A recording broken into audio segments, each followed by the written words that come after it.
ನಮಸ್ಕಾರ. ಕನ್ನಡ ಒನ್ ನ್ಯೂಸ್ಗೆ ಸ್ವಾಗತ. ನಾನು ನಿಮ್ಮ ಭಾಗ್ಯನಾರಾಯಣ ಬೊಗ್ಗವರಪು. ಅಮೆರಿಕದ ಅಧ್ಯಕ್ಷ ಡೊನಾಲ್ಡ್ ಟ್ರಂಪ್ ಸಿಕ್ಕಾಪಟ್ಟೆ ಕಿರ್ಚಾಡ್ತಿದ್ರಂತೆ. ಹೇಗಾಯ್ತಿದು, ಏನಾಯ್ತಿದು, ಏನ್ ಮಾಡ್ತಿದ್ದೀರಿ, ಏನ್ ಮಾಡಬೇಕು, ಹಾಗೆ ಮಾಡಿ ಹೀಗೆ ಮಾಡಿ ಅಂತ. ಎಲ್ಲಿ? ವಾರ್ ರೂಮ್ನ ಮೀಟಿಂಗ್ನಲ್ಲಿ.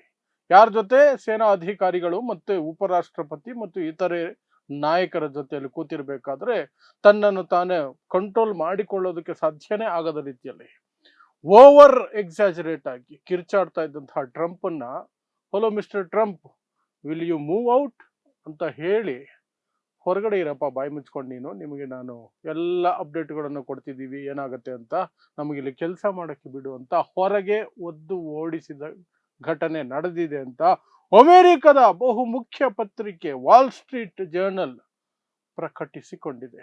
ಸೊ ಯಾವ ಪ್ರಕರಣಕ್ಕೆ ಸಂಬಂಧಪಟ್ಟಂತೆ ಡೊನಾಲ್ಡ್ ಟ್ರಂಪ್ ಆ ರೀತಿ ತನ್ನ ತಾಳ್ಮೆಯನ್ನು ಕಳ್ಕೊಂಡು ಓವರ್ ಆಗಿ ಆಡಿದ್ರು ಮತ್ತು ಅಮೆರಿಕದಲ್ಲಿ ಇದು ಸಾಧ್ಯನಾ? ಭಾರತದಲ್ಲಾದ್ರೆ ಮೋಡ ಇದೆ, ರೆಡಾರ್ ಕೈಗೆ ಸಿಗಲ್ಲ, ಹಾಕ್ರಿ ಬಾಂಬು ಅಂತ ಹೇಳೋದು, ಅದನ್ನ ಸಹಿಸ್ಕೊಂಡು ಜನ ಕೂತಿರೋದು ನಡೆಯುತ್ತೇನೋ. ಬಟ್ ಅಮೆರಿಕದಲ್ಲಿ ಆಗಿದೆಯಾ? ಅದನ್ನು ಸಹ ನೋಡುವಂತಹ ಪ್ರಯತ್ನವನ್ನು ಮಾಡೋಣ. ಸೊ ಇದು ಆಕ್ಚುಲಿ ಏಪ್ರಿಲ್ 3ನೇ ತಾರೀಕಿನ ಘಟನೆ ಅಂತ ವಾಲ್ ಸ್ಟ್ರೀಟ್ ಜರ್ನಲ್ ಈಗ ಹೇಳ್ಕೊಳ್ತಾ ಇದೆ. ಯಾಕಂದ್ರೆ ವಿಚಾರ ಈಗ ಆಚೆ ಬಂದಿದೆ ಅಂತ. ಏನಾಯ್ತು ಅವತ್ತು ಆಕ್ಚುಲ್ ಆಗಿ 24 ಗಂಟೆಗಳ ಅವಧಿಯಲ್ಲಿ 5 ಯುದ್ಧ ವಿಮಾನಗಳು ಅಮೆರಿಕದು ಇರಾನಿಂದ ಹೊಡೆದುರುಳಿಸಲ್ಪಟ್ಟವು. ಅದರಲ್ಲಿ ಬಹುಮುಖ್ಯವಾಗಿ F-15E ಅನ್ನುವಂತಹ ಯುದ್ಧ ವಿಮಾನ. ಅದನ್ನು ಮುಟ್ಟೋದಕ್ಕೆ ಯಾರಿಂದಲೂ ಸಾಧ್ಯ ಇಲ್ಲ ಅಂತ ಇಡೀ ಜಗತ್ತಿನಲ್ಲಿ ನಂಬಿಸಿದ್ರು ಅಮೆರಿಕದವರು. ಹಾಗೆ ನಂಬಿಸಿ ಸಾಕಷ್ಟು ದೇಶಗಳಿಗೆ ಆ ವಿಮಾನವನ್ನ ಮಾರಿದ್ದಾರೆ ಸಹ. ಆ ವಿಮಾನವನ್ನ ಹೊಡೆದು ಉರುಳಿಸೋದ್ರಲ್ಲಿ ಇರಾನ್ ಸಫಲ ಆಗಿತ್ತು. ಆಗ ಅದರಲ್ಲಿದ್ದಂತಹ ಒಬ್ಬರು ಪೈಲಟ್, ಇನ್ನೊಬ್ಬರು ಟೆಕ್ನಿಕಲ್ ಎಕ್ಸ್ಪರ್ಟ್ ಇಜೆಕ್ಟ್ ಆಗಿದ್ರು ಫ್ಲೈಟ್ ಇದ್ದ. ಅದರಲ್ಲಿ ಕೆಲವೇ ಗಂಟೆಗಳಲ್ಲಿ ಟೆಕ್ನಿಕಲ್ ಎಕ್ಸ್ಪರ್ಟ್ ಇದ್ರು, ಅವರು ರಕ್ಷಣೆಗೆ ಒಳಗಾದ್ರು. ಬಟ್ ಪೈಲಟ್ ರಕ್ಷಣೆ ಆಗೋದಕ್ಕೆ 1.5 ದಿನ ಹಿಡಿದಿತ್ತು. ಅಮೆರಿಕ ಸ್ಪೆಷಲ್ ಆಪರೇಷನ್ ಮಾಡಬೇಕಾಯಿತು ಆ ಪೈಲಟ್ ಅನ್ನ ಜೀವಂತ ರಕ್ಷಿಸಿಕೊಂಡು ಬರೋದಕ್ಕೆ. ಸಫಲ ಆದ್ರೂ ಕೊನೆಗೆ. ಬಟ್ ಅದರ ನಡುವೆ ಏನೇನಾಯ್ತು? ಅವರನ್ನು ಅವರ ರಕ್ಷಣೆ ಮಾಡೋದಕ್ಕೆ, ಹುಡುಕಾಟಕ್ಕೆ ನಡೆಸೋದಕ್ಕೆ ಅಂತ ಹೋದಂತಹ ಬ್ಲ್ಯಾಕ್ ಹಾಕ್ ಹೆಲಿಕಾಪ್ಟರ್ಗಳನ್ನು ಸಹ ಇರಾನ್ ಹೊಡೆದು ಉರುಳಿಸ್ತು. ಅಲ್ಲಿಗೆ ಒಟ್ಟಾರೆಯಾಗಿ 5 ಯುದ್ಧ ವಿಮಾನಗಳು ಅಥವಾ ಯುದ್ಧ ಸಂಬಂಧಪಟ್ಟಂತಹ ಏರ್ ಫೋರ್ಸಿನ ವಿಮಾನಗಳು ಪತನ ಆದವು. ಅದು ಟ್ರಂಪ್ ಅನ್ನ ಕೆರಳಿಸ್ಬಿಡ್ತಂತೆ. ಯಾವ ಮಟ್ಟಕ್ಕೆ ಅಂದ್ರೆ, ಮೀಟಿಂಗ್ ರೂಮ್ ಅಲ್ಲಿ ಟ್ರಂಪ್ ಒಂದು ಜಾಗದಲ್ಲಿ ಕೂತ್ಕೊಳ್ತಿರ್ಲಿಲ್ಲ, ಜಿಗಿದು ರೇಗಾಡ್ತಿದ್ರಂತೆ. ಹೇಗಾಯ್ತಿದು, ಯಾಕಾಯ್ತಿದು ಅಂತ. ಅದರ ಜೊತೆಗೆ ಟ್ರಂಪ್ಗೆ ಆ ಪೈಲಟ್ ಅನ್ನ ಆದಷ್ಟು ಬೇಗ ಕರ್ಕೊಂಡು ಬರಲೇಬೇಕು, ಇಲ್ಲದೆ ಹೋದ್ರೆ ನನ್ನ ಮಾನ ಮರ್ಯಾದೆ ಹರಾಜಾಗತ್ತೆ. ಪ್ಲಸ್ 1979ರಲ್ಲಿ ಆಗಿತ್ತಲ್ಲ ಹಾಸ್ಟೇಜ್ ಸಿಚುವೇಶನ್, ಅಪಹರಣದ ಪರಿಸ್ಥಿತಿ, ಅಂತಹದ್ದೊಂದು ನಿರ್ಮಾಣ ಆಗಬಹುದು ಅಂತ. ಸೊ 1979ರಲ್ಲಿ ಏನು ಹಾಸ್ಟೇಜ್ ಸಿಚುವೇಶನ್ ಆಗಿತ್ತು, 444 ದಿನ ಅಮೆರಿಕ ಇರಾನ್ ಜೊತೆ ಗೋಗೆರೆದು ಬೇಡಿಕೊಂಡು ಒಂದಷ್ಟು ಜನರನ್ನ ಜೀವಂತ ರಕ್ಷಣೆ ಮಾಡಿಕೊಂಡು ಅಥವಾ ವಾಪಸ್ ಬರೋ ಹಾಗೆ ನೋಡ್ಕೋಬೇಕಾಗಿತ್ತು. ಆ ಪ್ರಕರಣವನ್ನ ಆಮೇಲೆ ವಿವರಿಸ್ತೀನಿ. ಬಟ್ ಟ್ರಂಪ್ಗೆ ಆ ಭಯ ಕಾಡ್ತಂತೆ. 1979 ಹಾಸ್ಟೇಜ್ ಸಿಚುವೇಶನ್ ರಿಪೀಟ್ ಆಗುತ್ತೆ, ನಾನು ಏನು ಮಾಡಬೇಕು? ಅಮೆರಿಕ ಮಾನ ಮರ್ಯಾದೆ ಹೋಗುತ್ತೆ, ನನ್ನ ಮಾನ ಮರ್ಯಾದೆ ಹೋಗುತ್ತೆ ಅಂತ ಒಂದೇ ಸಮ ನಾನ್ ಸ್ಟಾಪ್ ಗೊಣಗ್ತಾ ಇರೋದು, ರೇಗಾಡ್ತಿರೋದು, ಕಿರ್ಚಾಡ್ತಿರೋದು ಮಾಡ್ತಿದ್ರಂತೆ ಟ್ರಂಪ್. ಇದರಿಂದ ಅಲ್ಲಿದ್ದಂತಹ ಸೇನಾಧಿಕಾರಿಗಳು ಮತ್ತು ಉಪರಾಷ್ಟ್ರಪತಿ ಮತ್ತು ಇತರೆ ಮುಖ್ಯವಾದ ನಾಯಕರು ಯಾರೆಲ್ಲ ಆ ವಾರ್ ರೂಮ್ ಒಳಗಡೆ ಇದ್ರಲ್ಲ ಮೀಟಿಂಗ್ ಅಲ್ಲಿ, ಅವರಿಗೆ ಕಿರಿಕಿರಿ ಆಗ್ತಿತ್ತು ಮತ್ತು ಅವ್ರು ಮಾಡೋ ಕೆಲಸಗಳಿಗೆ ಅಡ್ಡಿ ಆಗ್ತಿತ್ತು. ಸಾಕಷ್ಟು ಬಾರಿ ಹೇಳಿದ್ರಂತೆ ಸಮಾಧಾನದಿಂದಿರಿ ಅಂತ. ಆಮೇಲೆ ರಕ್ಷಣಾ ಕಾರ್ಯಾಚರಣೆಯನ್ನ ಅವರು ಲೈವ್ ಅಲ್ಲಿ ತೋರಿಸ್ತಿದ್ರು.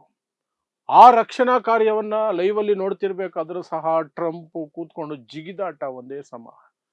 ಹಾಗೆ ಮಾಡಬೇಕು, ಹೀಗೆ ಮಾಡಬೇಕು, ಯಾಕಾಯ್ತು, ಯಾಕಾಗ್ತಿಲ್ಲ, ಹೀಗೆ ಯಾಕಾಯ್ತು, ಹಾಗೆ ಯಾಕಾಗಿಲ್ಲ, ಏನು ಪ್ರಶ್ನೆಗಳು ಸುರಿಮಳೆ ಅಂತೆ. ಕೊನೆಗೆ ಅಲ್ಲಿದ್ದಂತಹ ಸೇನಾ ಅಧಿಕಾರಿಗಳು JD ವಿನ್ಸ್ ಕಡೆ ನೋಡಿದ್ದಾರೆ. JD ವಿನ್ಸ್ ಉಪರಾಷ್ಟ್ರಪತಿ, ಈ ಮನುಷ್ಯನ ಆಚೆ ಕಳಿಸಿದ್ರೆ ಒಳ್ಳೇದಲ್ವಾ ಅಂತ ಎಲ್ರೂ ತಲೆ ಆಡಿಸ್ಕೊಂಡಿದ್ದಾರೆ. ಆ ನಂತರ ಮರ್ಯಾದೆಯಿಂದ ಹೇಳಿದ್ದಾರೆ ಡೊನಾಲ್ಡ್ ಟ್ರಂಪ್ಗೆ, mister president, we will update you ಏನೇನಿದೆಯೋ ಎಲ್ಲ ಅಪ್ಡೇಟ್ಸ್ ಕೊಡ್ತೀವಿ, will you please move out of this room ಅಂತ ಹೇಳಿದ್ರಂತೆ. ನೇರವಾಗಿ ನಿಮಗೆ ಅಪ್ಡೇಟ್ಗಳನ್ನು ಕೊಡ್ತೀವಿ, ನೀವು ದಯವಿಟ್ಟು ಈ ರೂಮಿಂದ ಎದ್ದು ಹೊರಗಡೆ ಹೋಗ್ತೀರಾ ಅಂತ ಅಲ್ಲಿಂದ ಕಳಿಸ್ಬಿಟ್ರು. ಅಷ್ಟು ಜನ ಹೇಳಿದ ಮೇಲೆ ಹೋಗದೆ ಇರೋದಕ್ಕೆ ಅದು ಅಮೇರಿಕ. ಅದು ಅಲ್ಲಿ ಪ್ರೆಸಿಡೆಂಟ್ನ ಎಷ್ಟು ಮರ್ಯಾದೆ ಕೊಡಬೇಕು ಅಷ್ಟು ಕೊಡ್ತಾರೆ, ಮಾತು ಕೇಳಲಿಲ್ಲ ಅಂದರೆ ಸರಿಯಾಗಿ ಮಾಡ್ತಾರೆ. ನಾನು ಆಗಲೇ ಹೇಳ್ದಂಗೆ ಮೋಡ ಇದೆ, ರಡಾರ್ ಗೊತ್ತಾಗಲ್ಲ, ಶಿಕ್ ಅಂತ ಹಾಕ್ಬಿಡಿ ಅಂತೆಲ್ಲ ಹೇಳಿದ್ರೆ ಕೇಳಿಸ್ಕೊಂಡು ಕೂತಿರಲ್ಲ. ಅಲ್ಲಿ ನಮ್ಮ ಕೆಲಸ ನಮಗೆ ಗೊತ್ತಿದೆ, ನೀನು ಬಾಯಿ ಮುಚ್ಕೊಂಡಿರಯ್ಯ ಅಂತಾರೆ. ಸೇನಾಧಿಕಾರಿಗಳಾಗಿರ್ಬಹುದು, ಉಪರಾಷ್ಟ್ರಪತಿ ಆಗಿರ್ಬೋದು, ಯಾವುದೇ ಮಂತ್ರಿ ಆಗಿರಬಹುದು, ಅಥವಾ ಕೇವಲ ಸಂಸದನೇ ಆಗಿರಲಿ, ಅಧಿಕಾರಿ ಆಗಿರಲಿ, ಅಲ್ಲಿ ಎಲ್ಲರೂ ಸಹ ಎದುರುತ್ತರ ಕೊಡ್ತಾರೆ ಅವರಿಗೆ. ಆ ರೀತಿಯಾದಂತಹ ಮನಸ್ಥೈರ್ಯ ಇದೆ, ಪ್ಲಸ್ ಅಲ್ಲಿನ ಸಂಸ್ಕೃತಿನೇ ಆ ರೀತಿ. ಅಷ್ಟೇನೆ ಮಿಸ್ಟರ್ ಟ್ರಂಪ್ ಅಂತ ನೇರವಾಗಿ ಕರೀತಾರೆ, ಮುಲಾಜೆ ಇಲ್ಲ, ಮಿಸ್ಟರ್ ಪ್ರೆಸಿಡೆಂಟ್ ಅಂದ್ಬಿಡ್ತಾರೆ. ಆ ಕೆಲಸ ಮಾಡಿ ಹೊರಗಡೆ ಹಾಕಿದರೆ ಆ ಮೂಲಕ ಅಲ್ಲಿ ಒಂದಷ್ಟು ಶಾಂತಿಯನ್ನು, ಫಸ್ಟ್ ಅವ್ರ ರೂಮಲ್ಲಿ ಶಾಂತಿ. ಟ್ರಂಪ್ ಇದ್ರೆ ಇಡೀ ಜಗತ್ತಿಗೆ ಶಾಂತಿ ಇಲ್ಲ ಅನ್ನೋದು ಬೇರೆ ವಿಚಾರ. ಆದರೆ ಸ್ವತಃ ತಾನು ಇದ್ದಂತಹ ಮೀಟಿಂಗ್ ರೂಮ್ನಲ್ಲಿ ಶಾಂತಿ ಇಲ್ಲದ ಪರಿಸ್ಥಿತಿಯನ್ನು ನಿರ್ಮಾಣ ಮಾಡಿ ಅಲ್ಲಿದ್ದವ್ರಿಗೆ ತಲೆ ಕೆಡುವಂಗೆ ಮಾಡಿದಿ, ಅವ್ರ ಕೈಲಿ ಉಗಿಸ್ಕೊಂಡು ಆಚೆ ಹೋದ ನಂತರ ಆ ರೂಮ್ ಒಳಗಡೆ ಶಾಂತಿ ಬಂತು. ಆ ನಂತರ ಆಪರೇಷನ್ ಅನ್ನ ಕಂಪ್ಲೀಟ್ ಮಾಡ್ಕೊಂಡಿದ್ದಾರೆ. ಸೊ ಹಾಗಾದ್ರೆ ಈ 1979 ಹಾಸ್ಟೇಜ್ ಸಿಚುವೇಶನ್ ಅನ್ನೋದು ಒಂದು ತಲೆಗೆ ಬಂದಿತ್ತಲ್ಲ ಟ್ರಂಪ್ಗೆ, ಆ ರೀತಿ ಆಗ್ಬಿಟ್ರೆ ನನ್ನ ಮಾನ ಮರ್ಯಾದೆ ಪಾಡೇನು ಅಂತ. ಅದು ಏನದು? 1979ರಲ್ಲಿ ಇರಾನ್ನ ಆಳ್ತಾ ಇದ್ದಂತಹ ರಾಜ ಏನಿದ್ರಲ್ಲ, ಅವರಿಗೆ ಆರೋಗ್ಯ ಕೆಟ್ಟು ವಿದೇಶಕ್ಕೆ ಟ್ರೀಟ್ಮೆಂಟ್ಗೆ ಹೋದ್ರು. ಆ ಸಂದರ್ಭದಲ್ಲಿ ಬಂಡುಕೋರರು ದೇಶವನ್ನ ಆಲ್ಮೋಸ್ಟ್ ಕಂಟ್ರೋಲ್ಗೆ ತಗೊಂಡ್ರು. ಆಗಲೇ ಖಾಮಿನಿ, ಮೊದಲನೇ ಖಾಮಿನಿ ಅಧಿಕಾರಕ್ಕೆ ಬಂದಿತ್ತು. ಅಲ್ಲಿದ್ದಂತಹ ಅಮೆರಿಕದ ಏನು ಆಫೀಸ್ ಇತ್ತಲ್ಲ, ರಾಯಭಾರಿ ಕಚೇರಿ, ಆ ರಾಯಭಾರಿ ಕಚೇರಿಯಲ್ಲಿ ಸುಮಾರು 100ಕ್ಕೂ ಹೆಚ್ಚು ಸಿಬ್ಬಂದಿ ಇದ್ರು. ಅಷ್ಟು ಸಿಬ್ಬಂದಿಗಳನ್ನ ಇರಾನ್ ಬಂಡುಕೋರರು ಅಪಹರಣದ ರೀತಿಯಲ್ಲಿ ತಮ್ಮ ಕಂಟ್ರೋಲ್ಗೆ ತಗೊಂಡ್ರು, ಲಾಕ್ ಮಾಡಿ ಇಟ್ಕೊಂಡ್ರು. ಆ ನಂತರ ನಡೀತು ನೋಡಿ ಸಂಧಾನ. ಅವರನ್ನ ಬಿಡಿಸ್ಕೊಂಡು ಬರೋದಕ್ಕೆ ಒಂದು ದಿನ ಅಲ್ಲ, ಒಂದು ವಾರ ಅಲ್ಲ, ಒಂದು ತಿಂಗಳಲ್ಲ, ಒಂದು ವರ್ಷ ಅಲ್ಲ, ಸುಮಾರು 15 ತಿಂಗಳಿಗಿಂತ ಹೆಚ್ಚಾಯ್ತು. ಟೋಟಲ್ ಆಗಿ 444 ದಿನ, 444 ಡೇಸ್ ನಂತರನೇ ಅವರೆಲ್ಲರ ಬಿಡುಗಡೆ ಆಗಿದ್ದು. ಅಲ್ಲಿ ಅವರಿಗೆ ಅಮೆರಿಕ ಪಟ್ಟಂತಹ ಪಾಡಿದೆಯಲ್ಲ, ಏನಾದರೂ ಕಾರ್ಯಾಚರಣೆ ಮಾಡಿದ್ರೆ ಜನ ಜಾಸ್ತಿ ಇದ್ದಾರೆ, ಕೊಂದು ಬಿಸಾಕ್ಬಿಡ್ತಾರೆ ಅನ್ನುವ ಭಯ. ಕಾರ್ಯಾಚರಣೆ ಮಾಡದೆ ಹೋದರೆ ಇರಾನ್ ಯಾವಾಗ ಬಿಡುಗಡೆ ಮಾಡುತ್ತೋ, ಅಮೆರಿಕಾಗೆ ಯಾವಾಗ ಅವಮಾನದ ಅವಧಿ ಮುಗಿದು ಹೋಗುತ್ತೋ ಅನ್ನುವಂತಹ ಆತಂಕ. ಈ ಕಡೆ ಇರಾನ್ ಜೊತೆ ಜೋರಾಗಿ ಮಾತಾಡ್ಬಿಟ್ರೆ ರಾತ್ರಿ ಕೊಂದು ಬಿಸಾಕ್ತಾರೆ ಅನ್ನುವ ಭಯ. ಎಲ್ಲದರ ನಡುವೆ ಅಮೆರಿಕ ಒಂದು ರೀತಿಯಾಗಿ ಏನು ಮಾಡೋದಕ್ಕೂ ಆಗದಂತಹ ಪರಿಸ್ಥಿತಿ ನಿರ್ಮಾಣ ಆಗ್ಬಿಟ್ಟಿತ್ತು.